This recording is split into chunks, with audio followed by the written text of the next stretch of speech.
Good morning, good morning. Welcome to Moments with Mal. It is a new day. It is a day we have never seen before, and it's also a day we will never see again.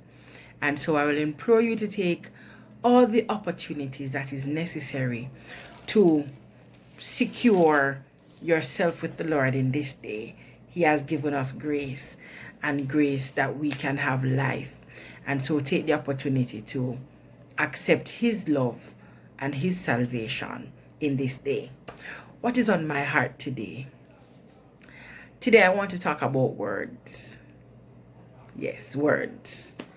Words that are we know words. We learn them from we are small. Words are formulated with alphabets and they seem so innocent, so simple. But words can be powerful.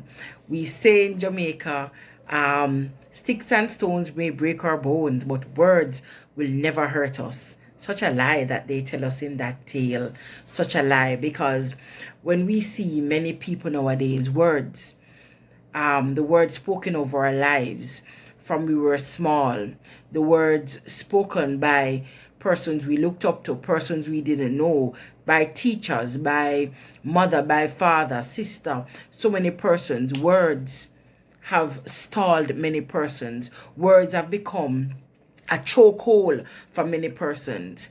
Words have become a stopping point for many persons. They have blocked our movement. They have stopped us from progressing into the newness that God has wanted us to move into. They have stopped us both spiritually and both temporally. Words, simple, formulated with the letters of the alphabet, but yet so powerful. Proverbs 12 verse 18 says, "The words of the reckless pierce like swords, but the tongue of the wise bring healing." So many of us need to apologize, need to ask the Lord for mercy for words that we have spoken over person's lives, for words that we have spoken over our children's lives, over our husbands' lives, over our wives' lives, over our mother, our father, our sister, niece, and nephew. Friends, words we have used to pierce and to cut and to tear down. Words we have used as shackles around persons. We need to apologize for the words used. They seem so harmless. But if the person should truly tell you how it is that your words have affected them, have become a stumbling block for them, your words are become so prophetic over their lives that they cannot seem to move past that word that you have said. Words from pastors, words from missionaries, words from those in authority. You have become, or let your words become, a stumbling block for someone else. And those who are hurt by the words, you need to ask the Lord for forgiveness, because you have allowed words of those who do not have the final say over your life to become a stumbling block for you, to become a shackle for you. I tell this story. We have allowed the words of many to become our stumbling. I can tell you about words. I remember when I got pregnant at the age of 19. Thanks be to God for my parents. My parents decided that, listen, being pregnant or whatever, we are not going to leave you home. We're not going to leave you to suffer and do your own thing. We still want you to understand that God's love still stretches out to you, and so you're coming to church with us. Yes, it was shameful for me because I had the belly and all of that, and I had to go through the process. But I appreciated my parents for doing that. And even in my parents doing that to try and build me up and to try and keep me on the right path, somebody looked and said, "Post broke coconut in my eye."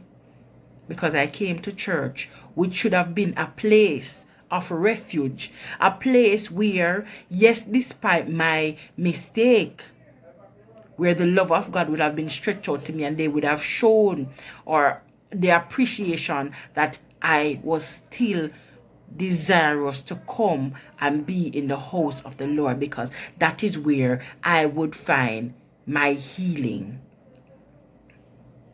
Somebody said, post-work coconut in my eye. I could have let that become a stepping stone. Not a stepping stone, sorry, but a stumbling block.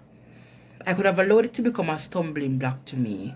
But I give God thanks for my parents who erased those words.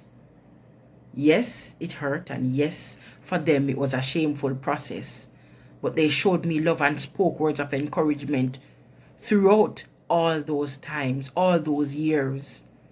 Even when I strayed, even when I went and did my own thing, my parents still gave me words of encouragement. When I failed them so many times, doing degree, how much time I fail and stop and do and all of that, they still gave me words of encouragement. How is it are we going to, what is the choice that we make today in terms of the words we use? Are we going to build up, or are we going to tear down? Words can be life, or they can be a weapon. Make a choice with the words you use today. Be blessed.